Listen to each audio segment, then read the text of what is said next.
আপনি আরেকটা জিনিস মনে আছে কিনা, পত্রমিতালি, পত্রমিতালি, এই তিনটা বিষয় আজকে এলো, স্কুল ম্যাগাজিন, দেয়াল পত্রিকা এবং পত্রমিতালি খুবই গুরুত্বপূর্ণ অপরিহার্য একটা অনুষঙ্গ ছিল ওই সময়, যারা লেখালেখি একটু তাদের মধ্যে আছে বা বন্ধুত্ব করার মতো মানুষের সাথে যোগাযোগ, যেটাকে বলে পাবলিক অ্যাফেয়ার এখন বলছেন, আগে ছিল পাবলিক রিলেশন। এই পাবলিক রিলেশন যাদের মধ্যে থাকে তারা লেখালেখি একটু করার চেষ্টা করেন। ওই পত্রমিতালি তখন দৈনিক ইত্তেফাক বিচিত্রায় অক্ষর হিসেবে বিজ্ঞাপন ছাপা হতো, পত্রমিতালি বন্ধু হতে চাই, হ্যাঁ 5 টাকা অক্ষর, এবং শুধু ঠিকানা দেওয়া হতো ডাকে, তখন তো ফোন নাম্বার নাই। ওইখানে একটা পত্রিকা, ওরা আবার পত্রিকাও বের করতো, অনেক পত্রমিতালি, এটা খুব রেয়ার, পত্রমিতালি নামে একটা পত্রিকা একটা ছিল। কিন্তু ওরা বিভিন্ন পত্রমিতালি যে যারা করে, প্রতিটা ম্যাগাজিনে কিন্তু পত্রমিতালি আলাদা আলাদা ছিল। ওই সোহাগ নামে একটা পত্রিকায় আমার লেখা ছাপা হয় ওই 86 সালেই, ওই ম্যাগাজিন। এবং ওখানে এর মধ্যে আবার তখন আরেকটা জিনিস আপনাকে বলি, মনে পড়বে। প্রিয় দর্শক, আসসালামু আলাইকুম। সেবারুর টিভির সাহিত্য অনুষ্ঠানে স্বাগত জানাচ্ছি, আমি আফসান নিজাম। আজকের অনুষ্ঠানে অতিথি হিসাবে উপস্থিত আছেন ছড়াকার, সংগঠক, কণ্ঠশিল্পী আতিক হেলাল। আতিক হেলাল 90 দশকের অন্যতম একজন লেখক। তার লেখনের মাধ্যমে সমাজের সংস্কৃতির উন্নয়নের জায়গা, সেটা সে খুব স্পষ্টভাবে ধরিয়ে দেয় এবং সমাজের অসঙ্গতিকেও চমৎকারভাবে ফুটিয়ে তোলেন তার লেখনের মাধ্যমে। সেই লেখক আমাদের সামনে আছেন। আতিক হেলাল ভাই, কেমন আছেন আপনি? ভালো আছি, আপনি কেমন আছেন? আলহামদুলিল্লাহ ভালো আছি। আতিক হেলাল ভাই, আপনার বেড়ে ওঠাটা কোথা থেকে? ধন্যবাদ। সেবারু টেলিভিশনের উদ্যোক্তা, সম্পাদক, নির্বাহী কর্মকর্তা এবং কলাকুশলীদেরকে আমি ধন্যবাদ জানাচ্ছি, কৃতজ্ঞতা জানাচ্ছি যে ব্যক্তি পর্যায়ের উদ্যোগে এই ধরনের একটা প্রচার মাধ্যম আমাদের জন্য চালু করেছে। অত্যন্ত কঠিন কাজ, সেই কঠিন কাজে আপনিও তাদের সাথে যুক্ত হয়েছেন, এজন্য আপনাকেও ধন্যবাদ জানাচ্ছি। দেখুন, আমার শৈশব, কৈশোর, জন্ম, এটা একটু মানে বিচিত্র ধরনের আর কি বলবো আমি। যেটা আমার জন্মটা হয়েছে আমার দাদার বাড়ি, এটা বরগুনা জেলার বেতাগী উপজেলায় কেওয়াবনিয়া গ্রাম, যে গ্রামটা বিষখালী নদীতে বিলীন হয়ে গিয়েছে অনেক আগে, অনেক আগে। তো সেখানে চর ছিল নাকি ভূখণ্ডের সাথে ছিল? ওটা নদী, বিষখালী খুব প্রসিদ্ধ নদী ছিল। তো সেই নদীর ভাঙন কবলিত হয়েছিলাম আমরা, এবং ওই অঞ্চলে, যেটা বেতাগী উপজেলার কেওয়াবনিয়া গ্রাম সম্পূর্ণ বিলীন হয়ে গিয়েছিল। নামটা কি বললেন? কেওয়াবনিয়া গ্রাম, বিষখালী নদী, কেওয়াবনিয়া গ্রাম। আর বিষখালী নদী খুবই নামকরা নদী এবং এই ধরনের ভাঙনের জন্য প্রসিদ্ধ আর কি মেইনলি। তো সেই নদীতে আমরা, বিষখালী নদীটা কি কোনো নদীর উপশাখা বা শাখা? না, এটা মূল নদী, খুব বড় নদী। হ্যাঁ, বরিশাল অঞ্চলে। আপনি অন্য কাউকে জিজ্ঞেস করলেও জানতে পারবে, বিষখালী নদীটা খুব নামকরা নদী। তো সেখান থেকে আমরা পাঠশালা, যেটা মক্তব, সে আমার দাদা ফজলুল করিম শিকদার, ওনার মাধ্যমে আমার লেখা পড়া, যেটাকে বলে, যেটা আরবি আলিফ বা তাসা, এখান থেকে, এবং কোরআন মজিদ পড়া ওনার হাত থেকে শুরু। মসজিদ ভিত্তিক মক্তব তখন চালু ছিল, যেটা বিলুপ্তির পথে এখন। সেই মসজিদ ভিত্তিক আপনার মক্তবে আমি প্রথম আমার দাদার হাতে এই লেখার পড়া, জ্ঞানান্বেষণটা শুরু হয় ওনার হাত থেকে, আরবি পড়ার মধ্য দিয়ে। তারপরে সেখানেই ছিল পাঠশালা, সেখানে আমার ওই যেটাকে বলে একাডেমিক লেখাপড়া সেখানে শুরু হয়। ওই সময় আমরা সরকার, তখন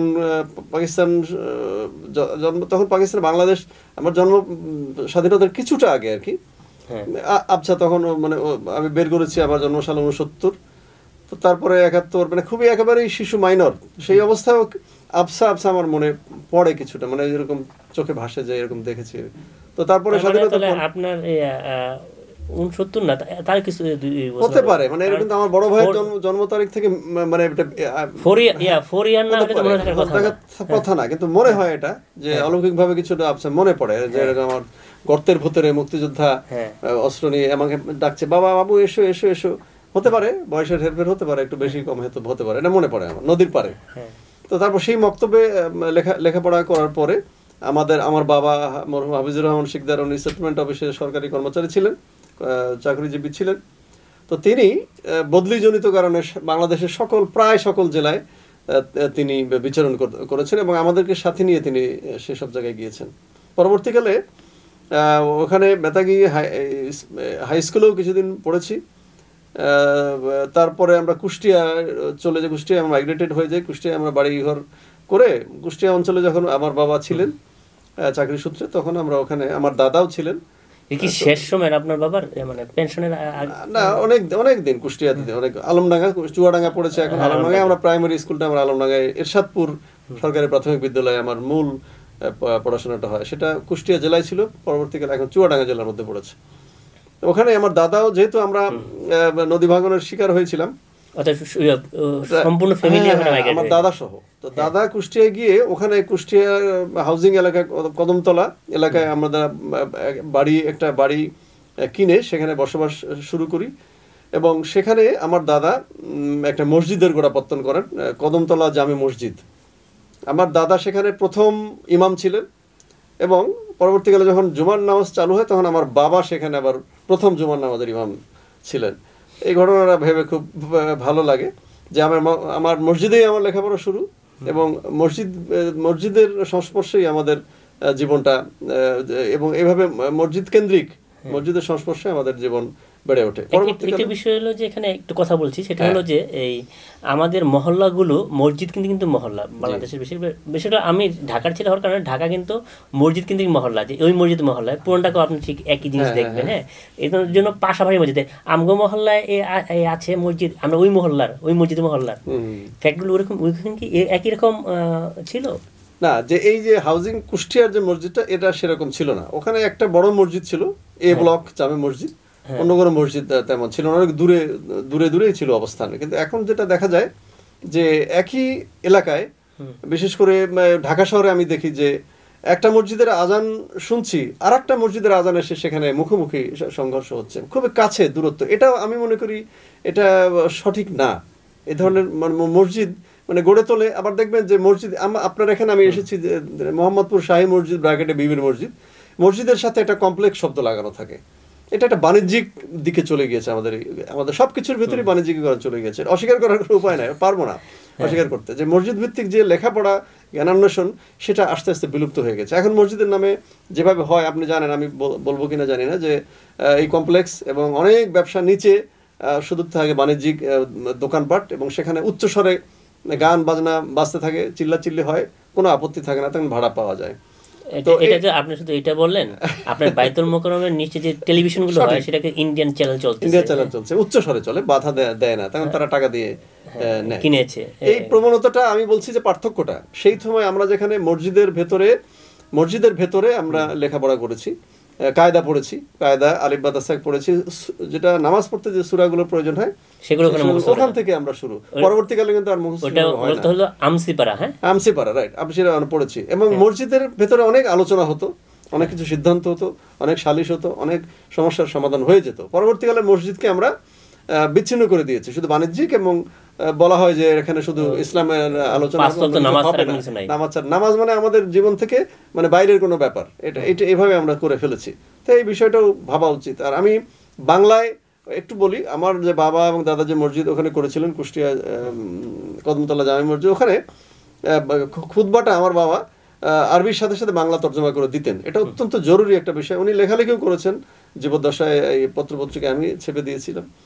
তখন একটা বাংলায় একটা খুতবা পড়ার একটা প্রচলন, একটা আন্দোলন গড়ে উঠেছিল। বর্তমানে কিন্তু এইটা শুরু হয়েছে। আমি জাফরি সাহেব বা আরো কয়েকজন মিলে এটা করেছেন। কেন বলি আমি, এটা নিয়ে বিতর্কের কিছু নাই।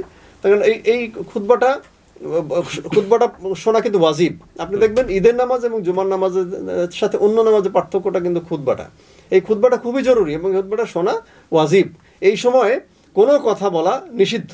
ওই সময় খুতবাটা মূলত সিদ্ধান্ত, সমাজের অবস্থা কি আছে এবং আগামীতে কি করতে হবে এই কমিউনিটি, সেই বিষয়ে ইনস্ট্রাকশন, মানে নেতা উনি এটা বলেন, কিন্তু আমরা কেউ শুনি না, এটা ইনস্ট্রাকশনটা আমরা জানি না। তো রাইট, এই জিনিসটা আমরা করে ফেলেছি। খুতবাটাকে, খুতবা বলা শুরু হয়, আমাদের চাঁদা তোলা শুরু হয়। এরকম অনেক জায়গায় আছে যে কৌটা ছেড়ে দিন, এবং যারা টাকা আদায় করে তারা কথা বলেই যাচ্ছে, কিন্তু আমি একজনকে কথা বলতে নিষেধ করতে পারবো না ওই সময়। খুতবা নিষিদ্ধ, কিন্তু সঠিক বলেছেন আপনি। তো এই যে কড়াকড়িটা, এটা আমরা কি করি আপনি নিজেও দেখেন যে এইভাবে আমরা কিন্তু একটা বিপথে আমরা বিপথে চলে গিয়েছি, বিপদগামী হয়েছি। মসজিদ থেকেও এখন বিপদগামিতার কিছুটা প্রচলন আমাদের হয়েছে। তো সেখানে এই মসজিদ কেন্দ্রিক আমাদের সমাজ গঠন, মসজিদ মিশন ছিল আগে একসময়, বাংলাদেশ মসজিদ মিশন আপনি জানেন, তারা অনেক সমাজ কর্ম করত, কিন্তু সেগুলো এখন বিলুপ্তির পথে। বাণিজ্যিকীকরণটার মূল কারণ। আতিক হেলাল ভাই তার বিশেষ করে 70 দশকে যে বেড়ে ওঠা, এরপরে কারণ ওইটা একটা বিচ্ছিন্ন অবস্থান ছিল, কারণ মুক্তিযুদ্ধ হওয়ার পরই যে কোনো সমাজে, যে কোনো রাষ্ট্রে এই ধরনের একটা বিশৃঙ্খলা পরিস্থিতি তৈরি হয়, সেখান থেকে অনেক কিছু বাদ যায় আর অনেক কিছু ইনক্লুড হয়। সেই জায়গার মধ্য দিয়ে উনি তার জীবন অতিবাহিত করেছেন। এবং এই যে আপনার এই সময়টাকে বেড়ে উঠলেন, যে এই সময়টা বিশৃঙ্খলা পরিস্থিত, এবং আপনি জানেন কি বাংলা সাহিত্যের 70 দশক তেমন কোনো কিছু হয়ে উঠেছে বলে আমরা 50-60 পর্যন্ত আমরা ভালো একটা, 70 দশক খুবই রাজনৈতিক উত্থান পতন, সামাজিক উত্থান পতন একটা জায়গা ছিল। 80 দশকে এসে আবার যুদ্ধবদ্ধ হয়, আপনি জানেন এটা। আপনার এই শৈশবের যে এডুকেশনাল সিস্টেম, মানে নৈতিকতার যে অবস্থানটা, সেটা কিভাবে গড়ে উঠলো? হ্যাঁ, আমি বলেছি যে চুয়াডাঙ্গা জেলার আলমডাঙ্গা সরকারি প্রাথমিক বিদ্যালয়ে আমি প্রাথমিক শিক্ষা সমাপ্ত করি। সেখান থেকে এরপরে আমার মূল যেটা মাধ্যমিক লেভেল, সেটা শুরু হয় কুষ্টিয়ার খুব প্রসিদ্ধ স্কুল, মুসলিম স্কুল, যেটা সিরাজুল হক মুসলিম স্কুল নামে। সেখানে আমি 86 সালে আমি সেখানে সম্ভবত 9ম শ্রেণীতে পড়ি। আমার ওখানে একজন শিক্ষক ছিলেন খুবই সাহিত্য অনুরাগী এবং গবেষক, মিলন সরকার স্যার। দীর্ঘকাল আগে ওই স্কুল থেকে একটি স্কুল ম্যাগাজিন বের হয়েছিল, সেটাকে আবার আর একটা দ্বিতীয় সংখ্যা বের করার উদ্যোগ নিলেন আমাদের মতো কয়েকজনকে দেখে। আমাকে দেখে আমি ঠিক বলবো না, আমাদের জন্য কয়েকজন দেখে আমাদের ভেতরে লেখালেখির কিছুটা উনি সন্ধান পেয়েছিলেন, এটা উনি বুঝতে পেরেছিলেন। তো আমাদেরকে সামনে রেখে উনি এই উদ্যোগটা আবার নিলেন 86 সালে। কুষ্টিয়া মুসলিম হাই স্কুল বার্ষিকী, আগে আপনি জানেন তো, আগে স্কুল বার্ষিকী হতো। দেখেন এই বিষয়গুলো বেরিয়ে আসছে। বার্ষিকী হতো, দেয়াল পত্রিকা হতো,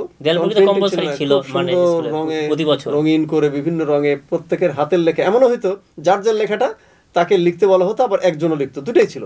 আবার ছিল যে ওইটা কেটে মানে ডিজাইন করার জন্য কাগজটা ছিঁড়ে ওখানে হাতে লাগিয়ে দিত। রাইট, পেস্টিং সিস্টেম ছিল, অনেক বৈচিত্র্য ছিল এই স্কুল ম্যাগাজিনগুলোতে, এই দেয়াল পত্রিকাগুলোতে, দেয়ালিকা এবং দেয়াল পত্রিকা।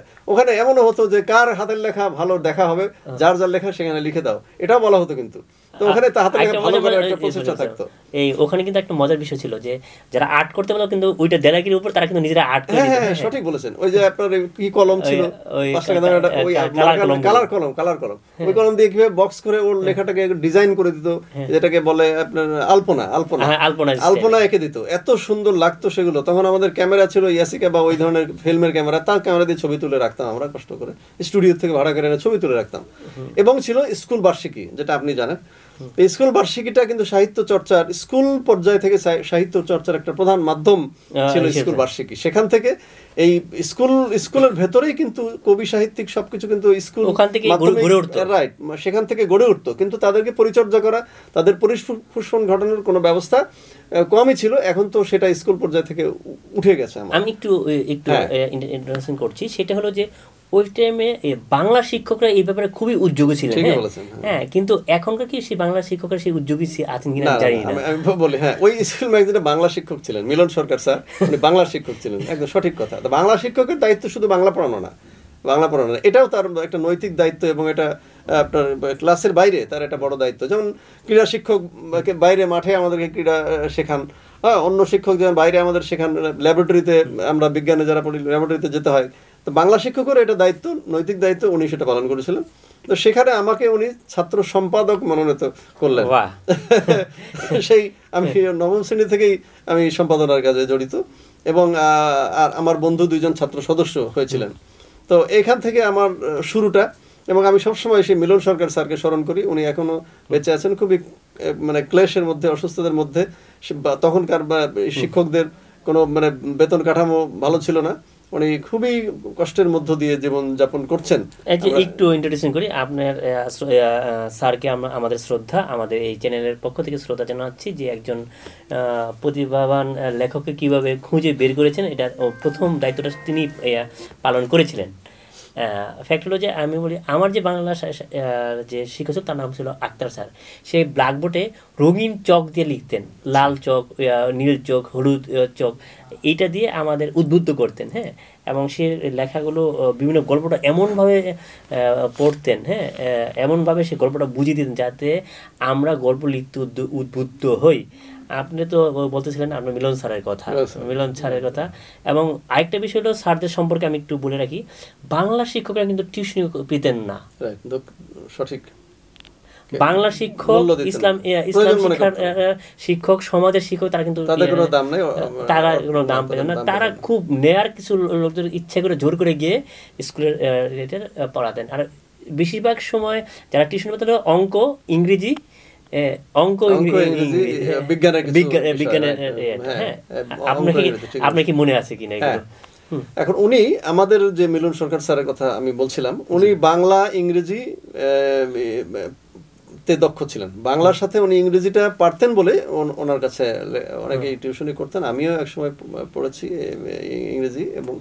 এবং উনি আরো কিছু বিষয়ে ওনার ইতিহাস, উনি ইতিহাসের একজন একনিষ্ঠ আপনার গবেষক আমি বলবো। কিন্তু তার মূল্যায়ন, তিনি প্রচারমূলক, তার মূল্যায়ন এখানে হয়নি।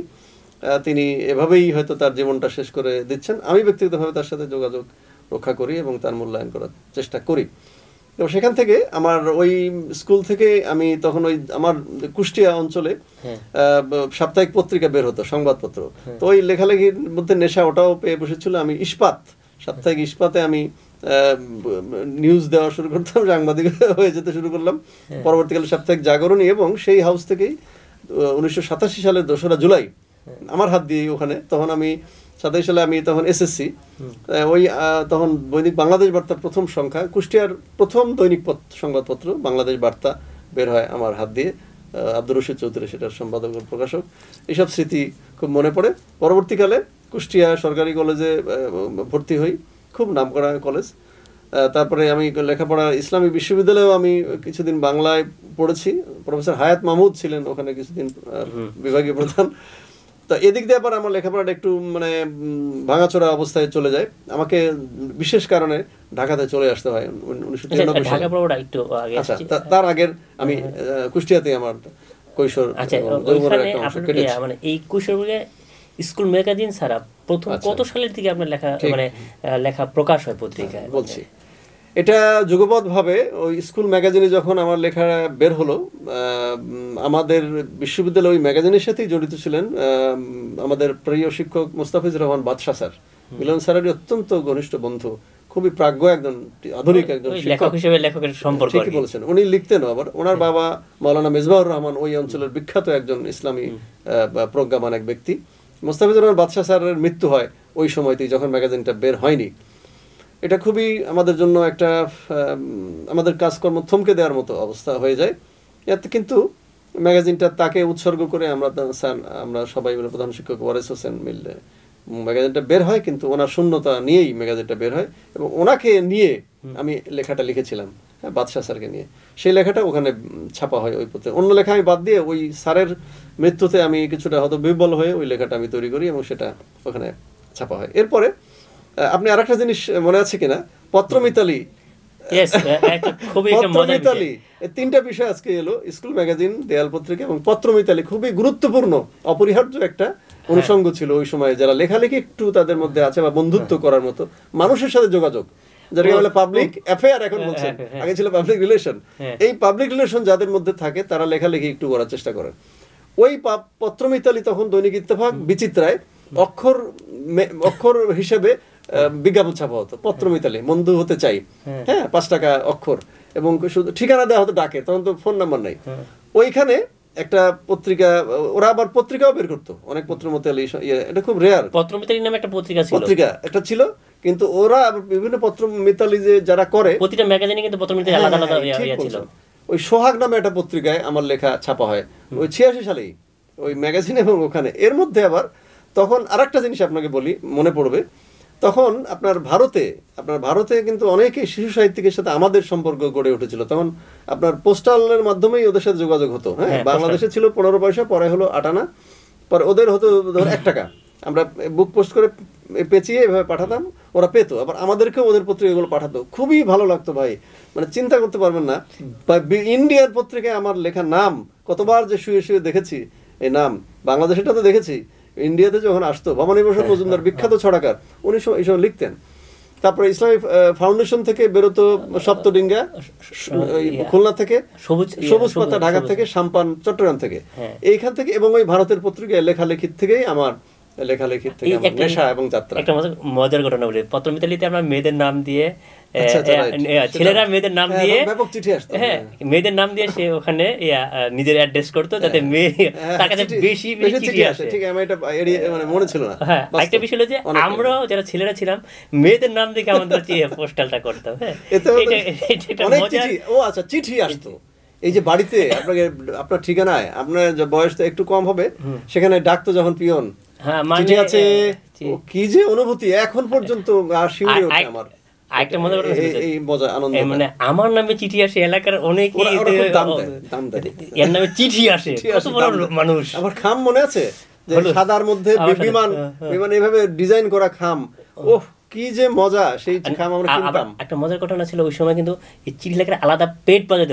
প্যাড সঠিক কথা বলেছেন, প্যাডের মধ্যে আবার ডিজাইন করে রঙিন প্রেমের ফুল টুল, এগুলো অনেক কিছু দেখতে মানে খ্যাত মার্কা না যেটাকে বলা হয়, তা না, সুন্দর লাগতো। একটা দামি একটা ইয়া ছিল যেটার মধ্যে সুগন্ধি থাকতো, সুগন্ধ থাকতো প্যাডের মধ্যে, এটা তো ভালো কথা, আমি ভুলে গেছি এটা। এইটা শুধু মানে একটু আপার লেভেল ফ্যামিলি যারা আছে তারাই ব্যবহার করতে পারতো। 10 টাকা একটা প্যাডের, এরকম 10 টাকা একটু 30 টাকা, যেটা হলো ওখানে সুগন্ধি থাকতো। ঠিক বলতে, ওই কাগজটা তুললেই সুগন্ধিটা পাওয়া যেত। হ্যাঁ দেখুন আগে কিন্তু আমরা বলি যে আমরা আধুনিকতায় পদার্পণ করেছি, তা না, আগেও একটা আধুনিকতা আমরা ফেলে এসেছি, এখন যেটা বলতেছি আমরা ফেক আইডি দিয়ে মেয়েদের আইডি দিয়ে ছেলেরা চালায়, আমরা তো পত্রমিতালিতে এই কাজ অনেক আগেই করে আসছি। এটা তো আমরা যে এই যে প্যাড, সুগন্ধিযুক্ত প্যাড কিনে তাতে চিঠি লিখতাম, এই চিঠির মাহাত্ম্য আর কখনো এখন নেই, এবং কখনো পাবো কিনা আমরা সন্দিহান।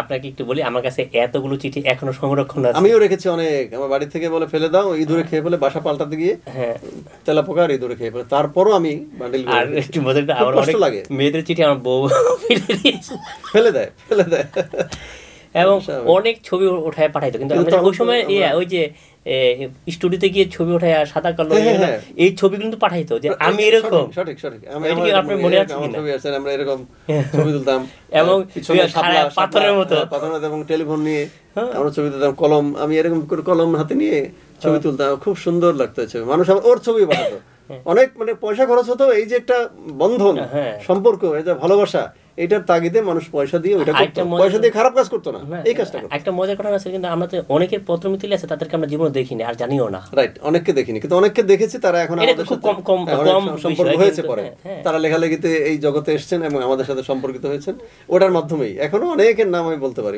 একটা বিষয় এর মধ্যে, এই শাহ আলম বাদশাকে চেনেন না? হ্যাঁ, এই পত্রমিতালির মাধ্যমে পড়ে আব্দুর রব সুজন, একই সাথে লালমনিরহাটে চলমান পত্রিকা বের করতো এরা।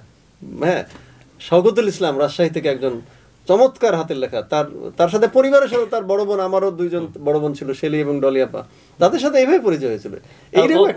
এই ফাঁকে একটা কথা বলে নিতে চাই, মানবিক একটা সম্পর্ক। এই যে আমরা যে ফ্যামিলিতে যেতাম, মানে আমাদের কিন্তু এখনকার শুধু আমার আর আপনার সাথে সম্পর্ক, ওই সময় কিন্তু আমরা বন্ধুত্ব, কিন্তু ফ্যামিলি বন্ধুত্ব সম্পর্ক হইতো। হ্যাঁ, এটা কি আপনাকে মনে আছে কিনা? ঠিক বলেছেন। আমি আমার বড় বোন, মানে তার বড় বোন কিন্তু আমার আপন বড় বোন, তার ছোট বোন কিন্তু আমার আপন ছোট বোনের মতো, এই যে একটা সম্পর্ক, বন্ডিং। এবং একটা বিষয় আমি একটা কথা বলি, যে বন্ধুত্ব পাতানো হয়, এটার তো একটা কাহিনী আছে আমাদের, মনে আছে আপনার?